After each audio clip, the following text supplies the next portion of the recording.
2026 विधानसभा चुनाव से पहले इलेक्शन कमीशन ने एक बड़ा कदम उठाया।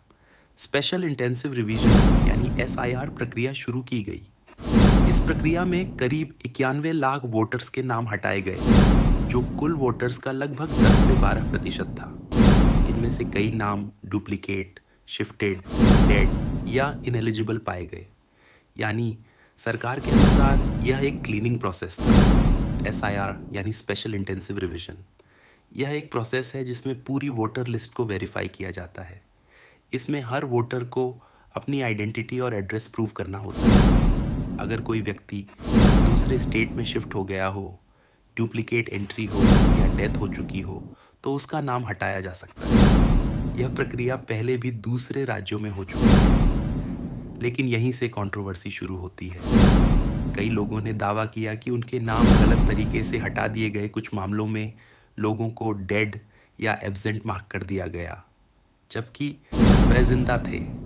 सुप्रीम कोर्ट तक में शिकायतें पहुंची कि अपील्स सुनने वाले ट्रिब्यूनल्स ठीक से काम नहीं कर रहे। ऑपोजिशन पार्टीज ने आरोप लगाया कि यह पॉलिटिकल इन्फ्लुएंस भी हो सकता है, लेकिन इन दावों की पूरी तरह पुष्टि हर केस में नहीं हुई है। अब बात करते हैं नंबर्स की।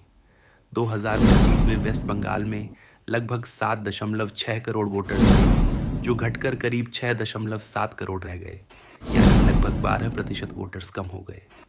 कुछ रिपोर्ट्स के अनुसार लगभग 27 लाख नाम रिव्यू के बाद इनएलिजिबल पाए गए। बाकी नाम पहले ड्राफ्ट लिस्ट में हटाए गए थे।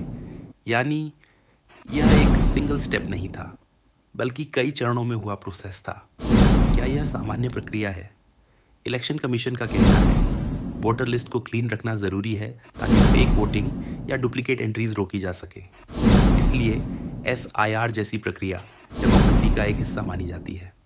दूसरे राज्यों में भी लाखों नाम हटाए गए हैं वेरिफिकेशन के बाद, लेकिन इतनी बड़ी संख्या यानी 91 लाख ने लोगों को सोचने पर मजबूर कर दिया, क्योंकि वोट लोकतंत्र की सबसे बड़ी ताकत होता है।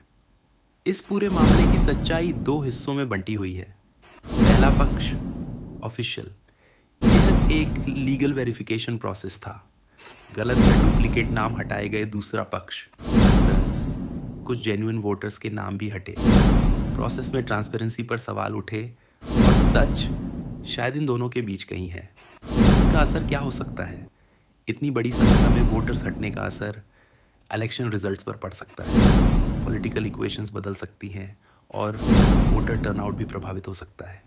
यही वजह है कि यह इश्यू चुनाव का बड़ा मुद्दा बन गया।